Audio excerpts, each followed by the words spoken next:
Broadway, February 1870. 8 o'clock in the evening. 20 feet below the street, a cylindrical car sits on iron rails in absolute darkness. The tunnel is 8 feet wide. The car is 6 feet 8 inches. The clearance is 1½ inches on each side.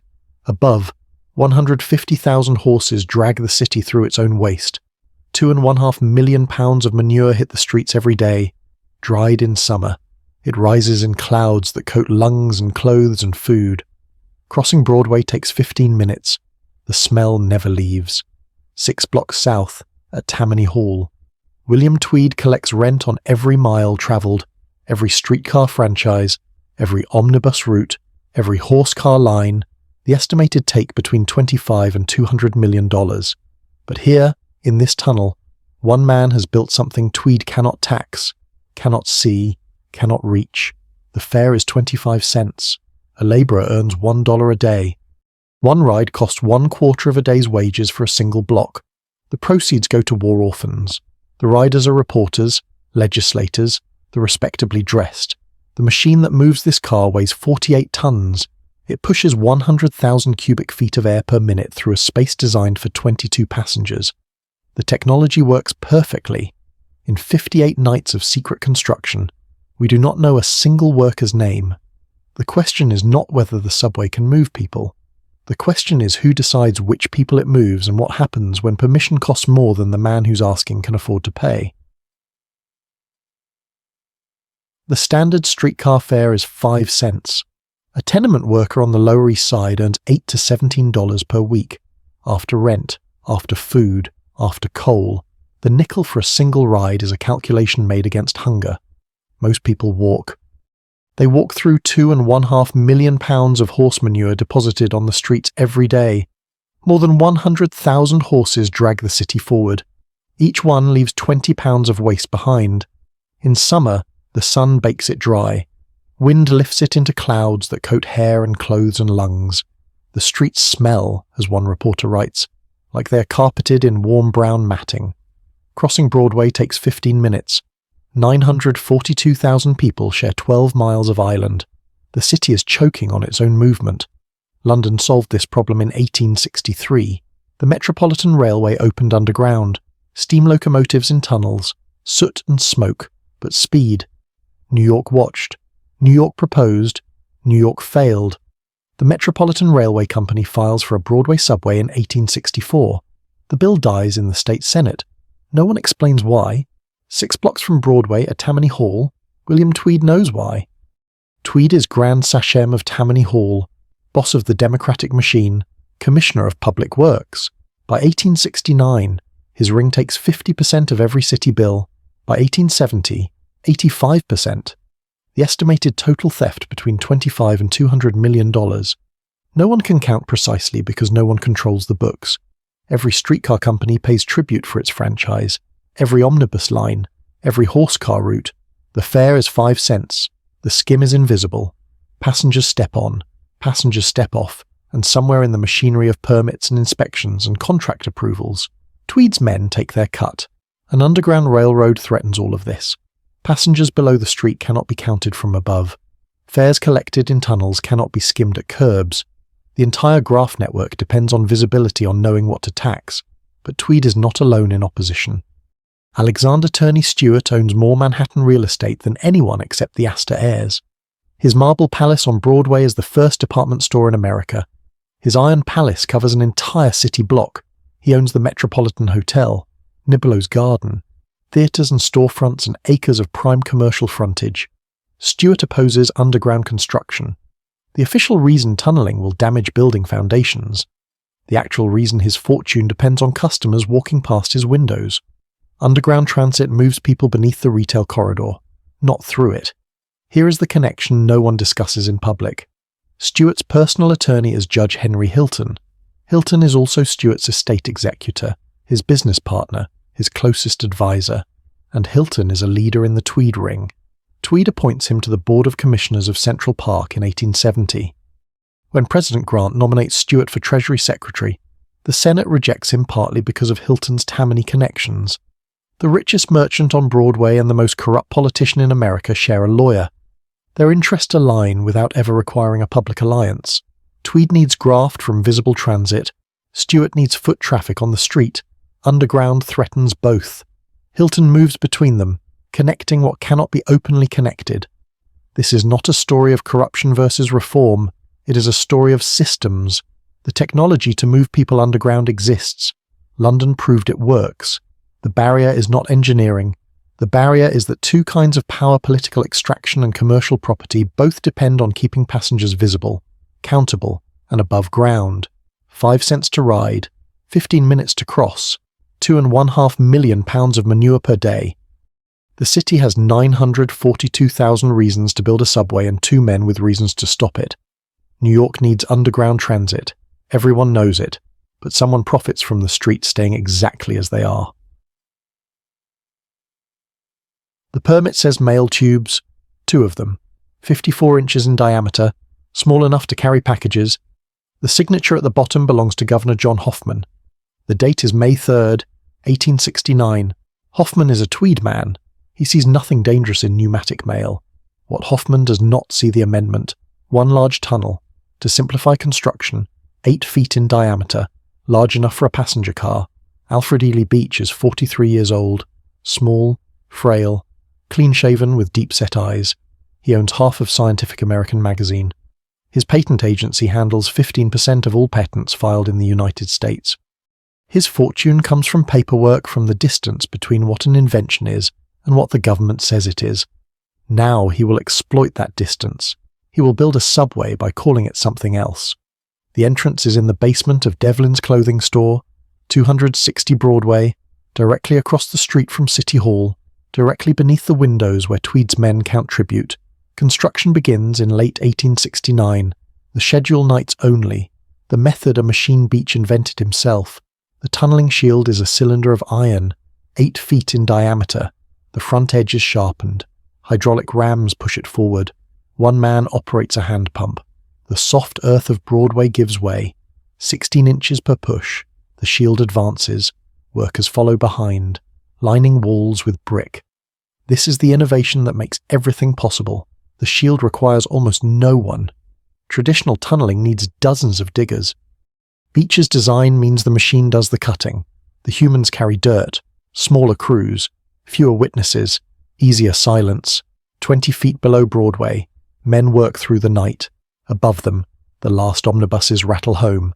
The clip of hooves on cobblestone, the creak of wooden wheels, then silence, then the hiss of hydraulics no one can hear. The dirt goes into wagons with muffled wheels. The wagons move before dawn.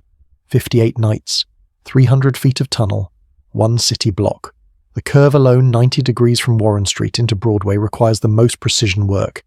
Beach invests $350,000, his own money. In today's terms, $8.27 million. He spends another $70,000 on the station. Frescoed walls, chandeliers, a grand piano, a fountain stocked with goldfish, zircon lamps that burn brighter than gas. We know the cost of every chandelier. We know the species of fish. We do not know a single worker's name. No payroll survives, no work log, no record of wages or hours or conditions. The secrecy that protects Beach from Tweed erases everyone who swings a pickaxe or pushes a barrow. The shield requires fewer workers and leaves fewer traces. The machine that builds the tunnel also builds the silence around it. January 3rd, 1870. Mayor Oakey Hall sends an inspector to the site. Hall is Tweed's man. Someone has noticed the construction. The inspector arrives at Devlin's basement door. Beach's foreman turns him away. Strict orders. No one enters. The permit is valid. The state granted it. The city has no authority here. A week later, Broadway sags slightly near Warren Street, the weight of horse traffic pressing down on hollowed ground. Beach dismisses it. Nonsense, he says. The tunnel holds. February 19th. A Tribune reporter disguises himself as a worker, slips past the foreman, sees the tunnel, sees the car, breaks the story a week early. But by then it does not matter. The tunnel is finished. The machine is installed. The car sits on its rails in the darkness, waiting for passengers who do not yet know it exists. Beach has found the gap in Tweed's power. The machine watches the streets. It counts passengers on horse cars. It inspects ledgers and contracts and franchise agreements. It extracts tribute from everything visible, but it cannot see underground. It cannot tax what it does not know exists. Beach has built a subway in the shadow of City Hall by calling it something it is not. The same trick Tweed uses when he pads contracts, when he inflates invoices, when he makes public money disappear. The difference, Beach is building something real. $70,000 for a grand piano and goldfish.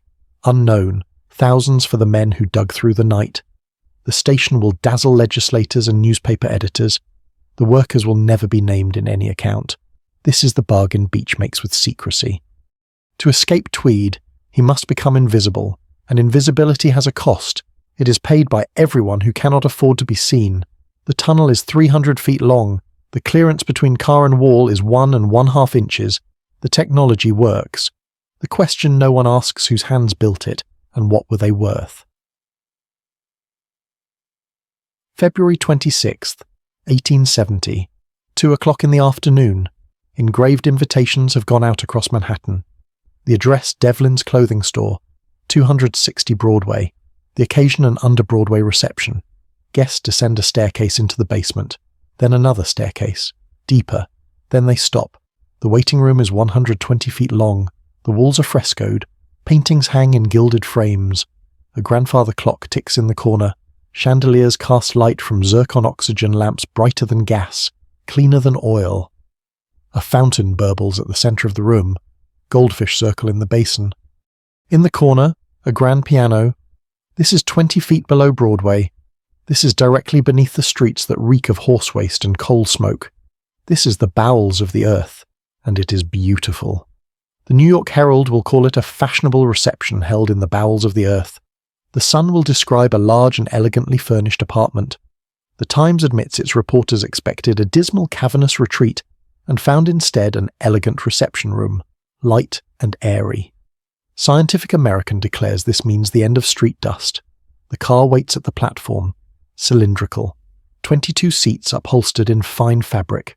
Zircon lamps mounted on the walls. The tunnel ahead is 300 feet long. The car fills it almost completely. 1 1/2 inches of clearance on each side. Behind the station, the machine. The route's patent force blast blower weighs 48 short tons. It is powered by a 100 horsepower steam engine. It can move 100,000 cubic feet of air per minute. The workers call it the Western Tornado. Passengers board. A signal is given. The blower engages. Air pressure builds behind the car 1/4 pound per square inch. An aggregate force of 3/4 of a ton pressing against the rear surface. The car slides forward, 6 miles per hour, then 10. The tunnel walls blur past, inches away. 50 seconds later, Murray Street. A wire trigger reverses the baffles. Suction pulls the car back. The journey repeats. Passengers emerge into the waiting room, dazzled. The technology works. Perfectly. The fare is 25 cents. A horse-drawn streetcar costs 5 cents. Beach is charging 5 times the standard rate for a single block. Consider what this means. A labourer on the Lower East Side earns $1 to $1.50 per day. 25 cents is 16 to 25% of daily wages. One ride 300 feet costs a quarter of a day's work. In today's terms, $25 to $40 for a trip shorter than a city block. The streetcar that runs on the surface, through the manure and the crowds, costs 5 cents. The subway that runs below, through clean air and zircon light, costs 5 times that. This is not a public transit system. Not yet. The proceeds go to the Union Home and School for Soldiers and Sailors' Orphans. Every newspaper reports this. Beach is not profiting, he is donating. 400,000 rides in the first year, $100,000 in potential revenue. No record survives of actual donations. Beach understands something about power. Technology alone does not win. London had underground trains for 7 years before Beach broke ground. New York legislators knew subways were possible. They blocked them anyway. What Beach needs is pressure, political pressure, from people who matter. State senators do not listen to tenement workers. They listen to men who own property. Men who advertise in newspapers. Men who attend receptions and write letters and make campaign contributions. Men who can afford 25 cents for a curiosity ride. The fare is a gate. The luxury is a message. The charity is armor. At 25 cents. The audience is pre-selected. Reporters, legislators, businessmen, the respectably dressed. These are people who will write editorials, who will lobby Albany, who will shame Tammany into approval. The workers who dig the tunnel at night cannot afford to ride in it by day. Beach knows that New Yorkers fear the underground. London's Metropolitan Railway runs on steam. The tunnels fill with soot. Passengers emerge blackened. The stories have crossed the Atlantic. Underground means dark, dangerous, degrading. So Beach builds a palace. The frescoes say this is civilization. The goldfish say this is calm. The grand piano says this is where respectable people belong. The zircon lamps burn brighter than anything above ground. He's not just demonstrating a technology. He is demonstrating respectability. Underground transit, Beach is saying, is not degrading. It is dignified. Tweed is enraged. The subway exists. It operates. It works. He cannot shut it down without appearing to oppose progress. He cannot attack the fare without appearing to oppose orphans. Beach has built something Tweed cannot tax and armoured it with something Tweed cannot criticise. But the armour has a cost. 11,000 rides in the first 2 weeks, 400,000 in the first year. The car runs back and forth, 300 feet each way, carrying passengers who can afford to be carried. Above them, nearly 1 million New Yorkers walk through the same streets they walked yesterday. The demonstration proves the subway works. It does not prove the subway is for them. 1871. Beach submits his expansion bill to the New York State Legislature. 5 miles of tunnel, Broadway to Central Park. Estimated cost $5 to $10 million. The demonstration worked. 400,000 riders in the first year. The technology is proven. The public is enthusiastic. Governor John Hoffman vetoes the bill. The stated reason the legislation gives away too much authority without proper compensation to the state. The actual reason Hoffman is Tweed's man. The subway threatens the tribute system. Every mile of the underground track is a mile of passengers Tammany cannot count. 1872. Beach submits again. Hoffman vetoes again. October 1871. The New York Times publishes ledgers stolen from Tweed's office. Thomas Nast draws cartoons. The ring collapses. Tweed is arrested.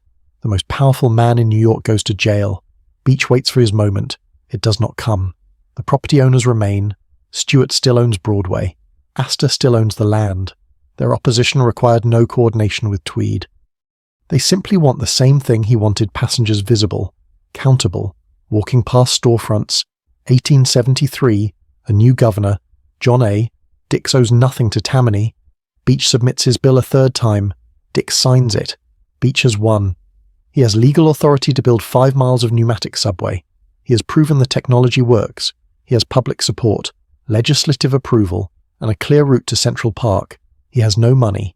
$350,000 went into the original tunnel, $70,000 into the waiting room. The rest years of it went into lawyers, lobbyists, publicity campaigns, political contributions. The fight for permission consumed the resources that would have made permission useful. Beach begins making the rounds.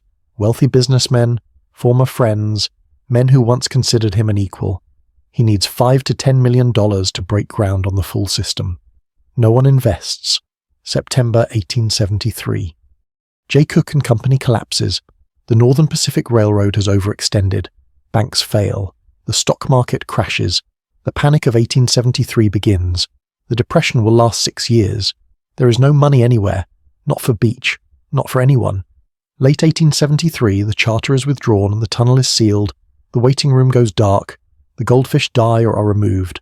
The grand piano falls silent. Meanwhile, the same year Beach opened his subway, Charles Harvey's elevated railway began carrying passengers on 9th Avenue. Harvey had demonstrated cable-powered cars in 1868. By June 1870, 4 months after Beach's unveiling, the elevated was open to the public. It runs above the street, not below. It requires no excavation. It threatens no foundations. It avoids Broadway entirely. 2nd Avenue, 3rd Avenue, 6th Avenue, 9th Avenue, anywhere but the retail corridor. The property owners do not object. By 1885, the elevated railways carry 115 million passengers per year. They average less than 12 miles per hour. The fare reduced to 5 cents by 1886 still excludes the poorest workers. Transfer costs add further burden. The system is slow, loud, and throws soot on the streets below, but it operates within familiar structures. Franchise fees flow to the right people. The tribute system adapts. The elevated succeed not because they are better, but because they threaten no one who matters. Beach's subway was faster, cleaner, underground. It would have transformed Broadway. It never got the chance. The technical question remains unanswered. Could pneumatic propulsion scale to 5 miles? To multiple cars in a single tube, contemporary engineers noted the challenge. But electric traction arrived so quickly, Berlin in 1879, New York in the 1890s, that no one ever tried. We do not know if Beech's technology would have worked at scale. We only know he was never permitted to find out. Tweed did not need to defeat Beech. He needed only to delay him. 2 vetoes, 2 years. By the time permission arrived, Beech had nothing left. The system was designed to exhaust applicants before they could act. The tunnel sits empty, 300 feet of proven possibility, sealed and dark and waiting. November 1894. New York holds a referendum on rapid transit. The question: should future subways be owned, controlled, and operated by the city, not by a private company holding a perpetual franchise? The vote an overwhelming majority for public ownership. Former Mayor Abram Hewitt had seen enough. 24 years of elevated railways. 115 million passengers per year by 1885, and still too slow. Too expensive. Too inadequate for a city that kept growing. Private franchise bids failed. In 1892, the only bidder couldn't post the $1 million deposit. Hewitt concluded underground rapid transit could not be secured by investment of private capital. The solution the city would finance and own. A private company would build and operate. The Hewitt formula: public money, public ownership, guaranteed 5-cent fare written into the contract. January 1st, 1896. Alfred Ely Beech succumbs to pneumonia, an illness of the lungs, for a man who dreamed of moving air. His New York Times obituary runs only a few inches. He has faded totally from public view. The tunnel has been sealed for 23 years. The station beneath the Rogers Peet building serves as a wine cellar, then a shooting range, then a storage vault. In 1898, fire destroys the building. The rubble buries what remains. February 1912. Workers excavating the BMT Broadway line break through a wall of brick. They expect dirt. They find a tunnel, 8 feet in diameter, white brick lining, perfectly preserved. The car sits on its rails. 42 years in darkness. The upholstery has rotted, but the frame is intact. At the south end of the tunnel, the tunneling shield the machine Beech invented, the innovation that made everything possible. In the rubble of the waiting room, the remains of the grand piano. Contemporary reports noted they found the tube in excellent condition. All was as it had been 40 years before. The little car stood on its rails, as if waiting patiently for its next load of passengers. The shield is removed, donated to Cornell University's Engineering Museum. The car and piano are destroyed to make way for the new subway. The tunnel itself is demolished. The successor company to Beech Pneumatic Transit sues the city for destroying their property. Cornell loses the shield. No one knows when. No one knows how. Beech's most significant technical innovation, the circular hydraulic tunneling shield that would be used in the St. Clair Tunnel, the London Underground, the North River tunnels, simply disappears from the collection. We preserved detailed records of the goldfish. We lost the machine. October 27th, 1904. The IRT subway opens. City Hall to 145th Street. 10,000 workers. 4 years of construction. 34 years after Beech. The fare is 5 cents. 1/5 of what Beech charged. The nickel fare will hold for 44 years. Beech proved the technology worked. What failed was the funding model. Private fortune against coordinated opposition. One man's wealth against institutional delay. The subway that finally came required everything Beech could not access: public credit, public ownership, and a guaranteed fare that workers could afford. The lesson was not that pneumatic propulsion failed. Electric traction arrived before anyone could test pneumatic at scale. The lesson was that public infrastructure cannot depend on private charity. 34 years, 1870 to 1904, millions of hours lost to street traffic. Millions of lives shaped by the distance between what was possible and what power permitted. The tunnel is gone now, demolished for the Broadway line. A plaque in City Hall Station mentions Beech's name. Most passengers walk past without reading it. But the question remains, What would New York look like if the subway had opened in 1870 instead of 1904? 34 years of development, 34 years of access, 34 years of lives not compressed by the distance between home and work. We remember the goldfish. We remember the grand piano. We lost the tunnelling shield. We know what Beach paid for chandeliers. We do not know a single worker's name. The ghost in the tunnel is not a man. It is a measure. The cost of delay, the price of permission, the distance between what one person can build and what institutions choose to allow.